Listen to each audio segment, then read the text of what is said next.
The laughter in the banquet hall echoed beneath vaulted ceilings and glittering chandeliers. The scent of roses, champagne, and vanilla-scented candles hung thick in the air, blending elegance with a strange suffocation. Everything looked perfect: the linen-covered tables, the towering cake, the cascading white lilies flowing from crystal vases. It should have been beautiful. It should have felt like family. But as I stood there scanning the room, something was off. My name tag was missing. So was my seat. "Oh. Oops," Amber said, with a sugar-sweet smile that didn't reach her eyes. "Guess we miscounted." The bridal party erupted into laughter, sharp, biting, and painfully rehearsed. Amber, draped in viroing from head to toe, gestured to a far corner of the hall. "You can sit at the kids' table, Jess. That's more your speed anyway." Even Ethan, my brother, my best friend growing up, just gave a nervous chuckle, tugging at his tie and looking anywhere but at me. He didn't defend me. Didn't speak up. He simply adjusted in his seat like he hadn't just let someone erase me from the family picture. I blinked once. Twice. My throat tightened, but no tears came. Not here. Not in front of them. Not today. "It does indeed seem that I'm not family," I said smoothly, each word hiding the storm brewing underneath. I turned, heels clicking against marble, walking away from the scene like I had somewhere better to be. Amber's laugh followed me, smug and self-satisfied. What none of them knew was that I hadn't come to this wedding just to play the role of the good little sister. I had come prepared. When Ethan first told me he was getting married, I was genuinely happy for him. After years of watching him drift through hollow relationships, he'd finally found someone, Amber Caldwell. Charming, polished, and charismatic to outsiders. But I knew better. She was cruel behind closed doors. Everyone saw it, but Ethan? He was blind. When he asked me to help plan the wedding, I jumped at the chance. I wasn't just his sister, I was also one of Chicago's top event coordinators. I'd built my business from the ground up. I knew the best florists, the most reliable caterers, the venues that were impossible to book unless you had real connections. At first, I thought it was our thing, brother and sister planning something together again. But it didn't last. Amber started rescheduling meetings I was supposed to attend. She made decisions without me. Sent out invites I never saw. Slowly, I was being edged out. I told myself it was wedding stress. That she was anxious, trying to impress. That Ethan would come around. That he'd remember who'd always been in his corner. But 2 weeks before the wedding, I overheard her during a cake tasting. Whispering to her bridesmaids, laughing softly. "She's so desperate to be included," Amber sneered. "It'll be fun putting her in her place at the wedding." My blood went cold. I didn't confront Ethan. Instead, I started preparing for something entirely different. Back at the venue, I slipped through the hallway meant for staff, into the shadows where no one noticed me. I pulled out my phone and opened the app I had used to coordinate the wedding, the one Amber and Ethan thought was just for scheduling. They had never revoked my permissions. They never thought they had to. I glanced at the time. 1 hour before the ceremony. Enough. Standing beneath the glow of an emergency exit sign, I realized something. They had planned to humiliate me. But I had planned, too. They had written me off as background noise. But they forgot who built this entire production in the first place. It hadn't always been like this. 3 years ago, Ethan and I were inseparable. He stayed up with me the night our dad died. Snuck me into concerts. Texted me after every bad date I had. He was my person. Then came Amber.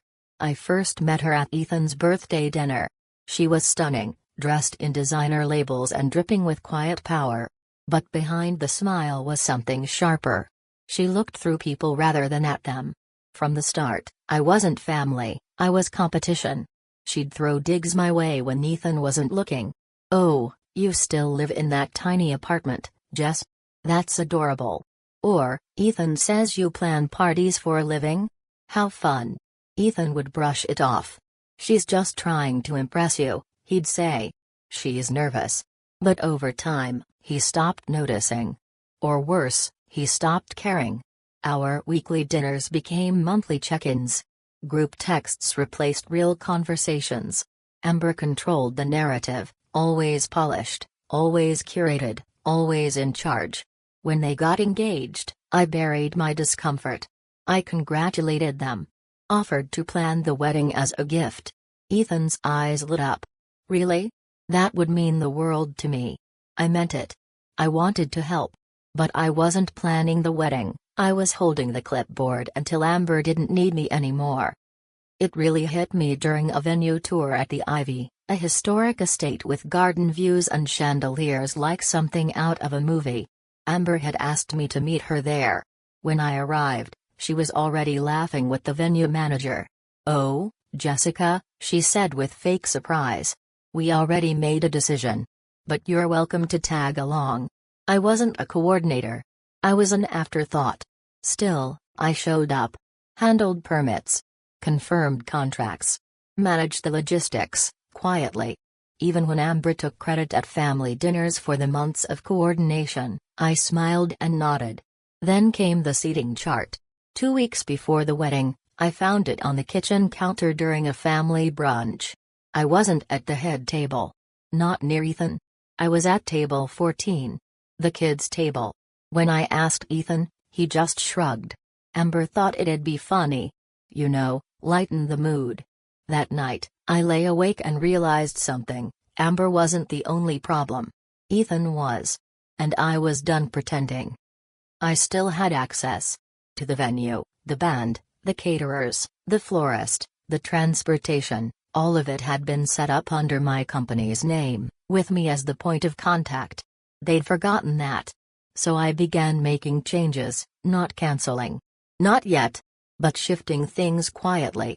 Preparing contingency plans. Pulling levers they didn't even know existed. I smiled through Amber's fake kindness. Nodded at Ethan's silence. Waited. Until today. When they made their final move, removing my seat, laughing in my face. Now it was my turn. I moved through the venue like a ghost. No one paid me any attention. Not the bridesmaids applying lipstick for the 10th time. Not the groomsmen clinking glasses. Ethan stood by the bar, laughing. As if nothing was wrong. As if everything hadn't already begun to fall apart beneath him. Amber thought she had taken control. But she never realized the whole time, I had been the architect. And I had just begun the demolition. I slipped down the hallway like a shadow, half guest, half ghost, making my way toward the back corridors of the venue. The bridal party was busy preening. The guests were arriving in waves of chatter and designer heels. Amber was basking in attention. No one noticed me disappearing. That's how I wanted it. The emergency lighting cast a dull glow over the staff hallway as I paused and pulled out my phone again. One tap into the planning app and I was back in the nerve center of the entire wedding. The app Ethan and Amber thought was only for scheduling appointments was, in fact, a central hub I had designed years ago for elite event control. They never changed the permissions. Never imagined I'd use it. They thought I'd play my part quietly and swallow the humiliation. They forgot I was the one holding the blueprint. When Ethan and Amber first pushed me out, they didn't just hurt me, they made a mistake. A critical one. They underestimated what it meant to be excluded by the person you'd always considered home. I wasn't angry anymore. I was focused. 1 hour. That was the window I had to set everything in motion. I started with the band. They were friends of mine from New Orleans, a jazz group that only played high-profile gigs. I'd booked them months ago.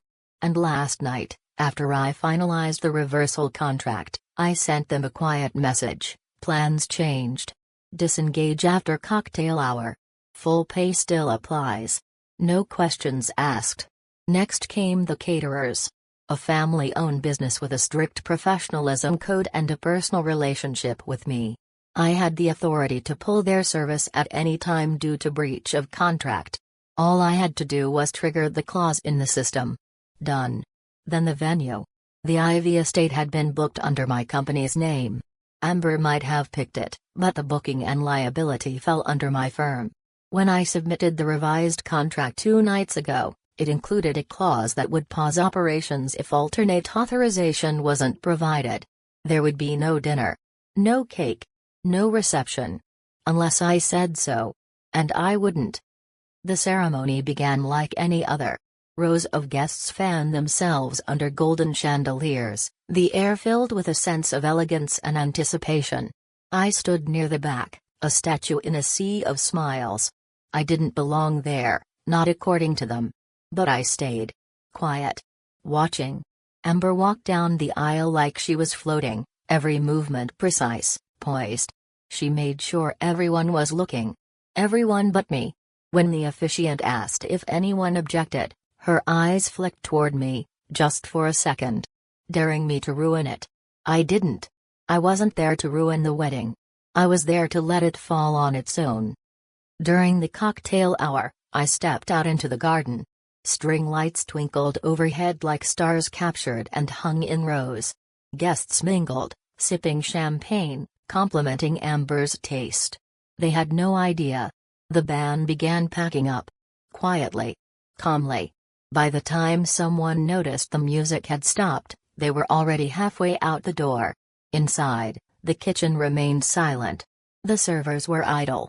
The staff looked confused, whispering amongst themselves. The first signs of something wrong trickled in. I watched from the shadows. The second sign was the maitre d'. He moved quickly to Amber's new wedding coordinator, a 20-something girl she hired just a week ago to replace me, and handed her his phone. Her expression shifted from professional calm to flushed panic. She darted toward the kitchen, disappearing behind double doors. Guests were starting to glance around. Is the band on break? Where's the hors d'oeuvres? Amber didn't notice at first. She was too busy showing off the ring, the dress, the name. It wasn't until the lights flickered, literally flickered, and the servers began backing away that she finally looked up. "Why is the music gone?" she asked sharply. The coordinator ran to her side, pale as linen. "The band," they said. "They weren't confirmed?"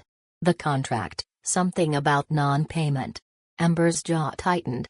"What are you talking about? Everything's confirmed." But it wasn't. And it wasn't just the band. It was the entire machine behind the illusion of her perfect wedding. And I had pulled the plug, quietly and legally. I slipped back inside just as the cracks widened. Amber found me in the hallway. Storming in with fury in her eyes and Ethan right behind her. "What's going on?" she snapped, almost breathless. The young coordinator looked like she wanted to disappear into the dry wall. "The vendors say the payments were reversed. The system says all contracts are frozen pending authorization." "What does that even mean?" Amber barked. I stepped out of the shadows, calm. "Steady. It means your wedding is technically on hold." Amber turned on me, eyes wild. You did this?" Before I could respond, Ethan stepped forward. "Jess. What's going on?" he asked, voice tight. I met his eyes. "Amber wanted me to help with the wedding. I helped." "You vindictive little." "Careful," I interrupted her, lowering my voice. "You don't want to cause a scene." Amber hesitated. Her eyes darted toward the reception, where guests were beginning to stir with confusion.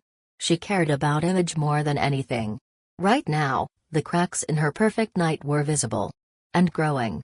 "You can't do this," Ethan said. "This is my wedding. And I spent months making sure it would be perfect," I said. "Until you both decided I didn't matter." Amber glared at me. "You're ruining Ethan's day." Ethan didn't speak. He just looked at me. Really looked. I stepped back, letting my silence speak for itself. Guests began spilling into the garden, murmuring, checking phones, whispering behind hands. No food. No music. No waitstaff. No timeline. Amber grabbed Ethan's arm, whispering furiously. I watched her panic unfold. Not because she loved Ethan. Not because she cared about me. But because she was losing control, and people were watching. They always thought I'd stay silent. Stay small. But I had stopped protecting what they didn't value. As they scrambled, I walked away. Out through the garden, past the flickering lights, to the small parking lot tucked behind the venue. I sat in my car, facing the glowing windows of a crumbling illusion.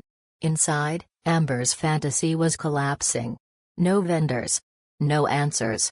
No backup. Just consequences. And finally, silence. The murmur of confusion echoed through the garden like a wave crashing against the cliffs. Inside the venue, beneath glowing chandeliers and gilded decor, the wedding guests slowly began to realize something had gone terribly wrong. Amber's mother was the first to rise, clutching her pearl necklace as she whispered to a family friend. Two of the groomsmen tried to lighten the mood with jokes, but even they couldn't mask the shift in atmosphere. No servers moved. No trays of champagne. No faint background music. Just stillness. Amber burst through the double doors, her veil slightly askew, heels stabbing the stone path like they were at war with the world. Ethan trailed behind her, confused, flustered, clearly unprepared for what was happening. "Jessica," she hissed, forcing a smile as guests began to follow her outside, curious. "Fix this. Right now." I stood calmly by a flowered trellis, the garden lights casting a warm halo around us. "Fix what?" I asked, voice even. Amber's nostrils flared. "The food. The music. Everything. The vendors are saying the contracts were voided. The coordinator is panicking. This isn't funny anymore." "I never said it was," I said simply. Ethan stepped forward, trying to salvage control. "Jess, what the hell is going on? You said you'd help." "I did," I said. "But then you made it clear you didn't want me to be part of it anymore. So I stopped protecting it." Amber gaped. "You used us." I tilted my head. "No. You used me. There's a difference." More guests were outside now, friends, relatives, business acquaintances. Their conversations were no longer about the floral arrangements or the 5-course meal. Their eyes were on Amber. On Ethan. On me. The performance was unraveling. Amber's voice dropped into a harsh whisper. "You think this makes you look strong? You look pathetic." I took a step forward, my voice soft but clear. "You made sure there wasn't a seat for me tonight. You laughed. You belittled me. And Ethan stood by and let you." Ethan's eyes fell to the ground, shame creeping across his features. He had no defense. Amber's voice rose again. "So what? You sabotaged your brother's wedding out of spite." I shook my head slowly. "No. I stopped holding it together for people who didn't see me." The garden had gone quiet. You could hear the tension in the silence, the way people shifted uncomfortably, the way Aunt Marie whispered to someone near the string lights, the way Ethan's boss crossed his arms, watching. Amber tugged at Ethan's arm, frantic now. "We're not doing this out here. Let's go inside." But Ethan didn't move. He looked around, at the guests, at the staff who had now gathered quietly in the parking lot, at the hollow shell of the night, and then back at me. "Jess," he said, voice shaking. "Did you plan all this?" "No," I replied honestly. "I planned the wedding. Then I realized I wasn't part of it anymore. So I stopped protecting it from falling apart." He looked stunned. Broken. As if something inside him had finally shattered. For a long moment, no one said anything. Then Amber's voice snapped like a whip. "You are so self-righteous. Do you think anyone here feels sorry for you?" I didn't answer. Because I didn't need their pity. I didn't need anything from them. Amber, sensing her grip slipping, turned to Ethan. "Say something." He stared at me. "Why didn't you tell me?" I looked him dead in the eyes. "Tell you what? That your fiancé was humiliating me? That you were letting it happen? You wouldn't have believed me. You never did." He flinched. And I saw it, the collapse. Not just of the event, but of everything Ethan had told himself to make this life make sense. That Amber was just strong-willed. That I was just overreacting. That it would all work out if I just stayed quiet. But I was done being quiet. I turned to leave. I didn't need a dramatic exit. I didn't need applause. Just peace. Amber called after me, but I didn't stop. I walked slowly, back through the gardens, past the whispers and stares and clinking glasses. Inside, the venue was half empty.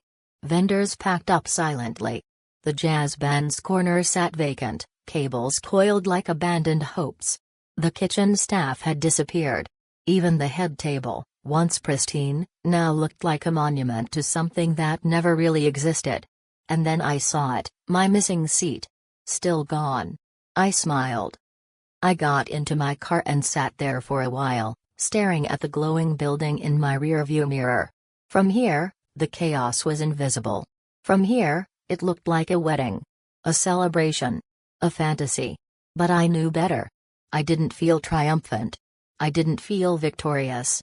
I just felt clear. For the first time in years, I wasn't carrying everyone else's weight. That night, I didn't sleep much. I didn't cry either. I just lay in bed, staring at the ceiling, letting the silence settle in. By morning, my phone buzzed with messages. The first was from Mom. "I hope you're okay.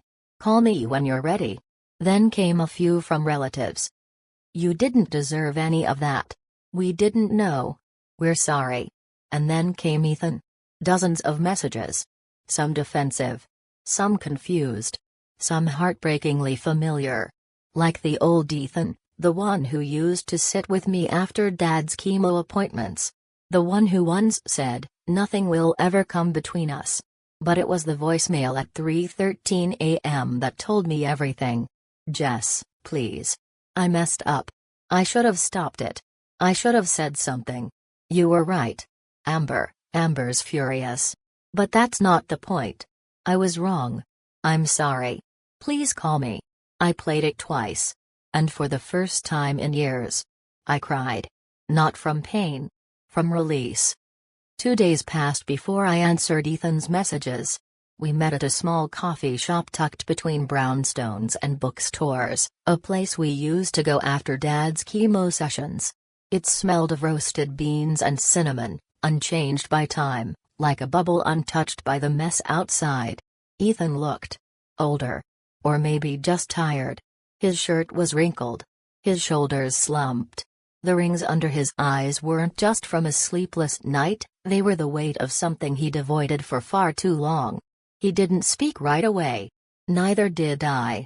We sat there for several moments, steam rising between us from our cups. Finally, he said, "You were right." I stirred my coffee. "About what?" "All of it," he said softly. "Amber. The wedding. What I let happen." I didn't say anything. Not because I was waiting for more, but because, for once, I didn't need to fill the silence. "I thought you'd always be there," he continued. "No matter how bad it got. No matter how much I ignored it. I didn't think you'd leave." I studied him. Not the version of him I remembered. The real one. The man who had stood by while his fiancée reduced me to a joke. The man who once promised nothing would come between us, and then let everything come between us. "That's the thing, Ethan," I said quietly. "I would have stayed. I always did. But there's only so much someone can take before they realize they've been holding on to nothing."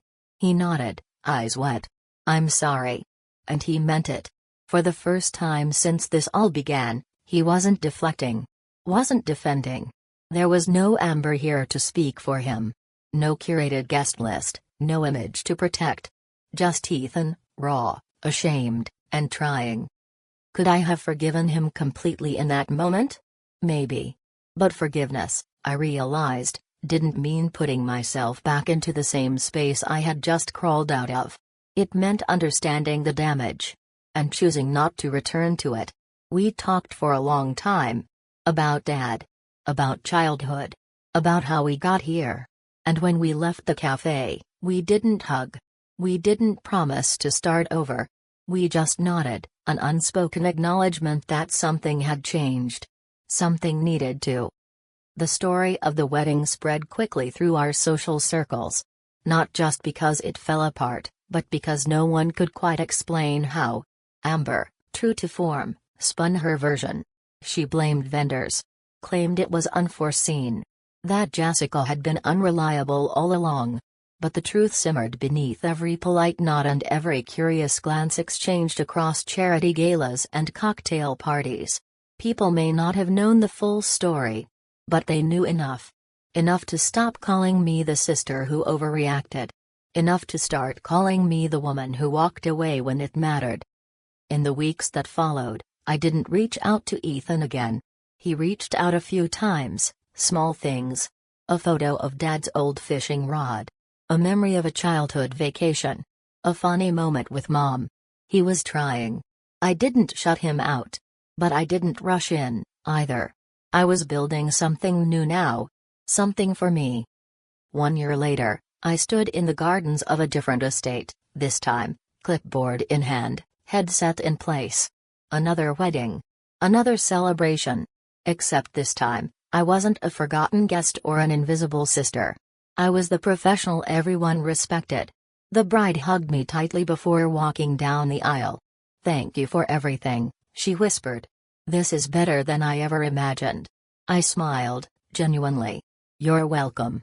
As the music swelled and the guests rose from their seats, I stood just beyond the floral arch, watching it all unfold. I didn't think about Ethan. I didn't think about Amber. I thought about how far I'd come. And how long I'd stayed small for the sake of people who never saw me. Later that night, after the newlyweds danced under the stars, I walked out to the quiet lawn alone. The string lights overhead reminded me of that night, of the silence, the broken illusion, the woman who once stood at the edge of a garden wondering if she'd gone too far. Now I knew the answer.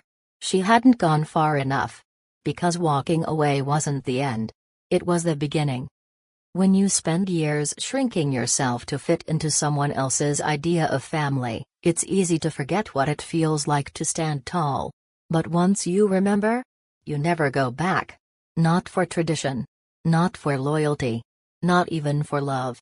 I didn't need to prove anything anymore. Not to Ethan. Not to Amber. Not to anyone. I had nothing left to lose. And everything left to build.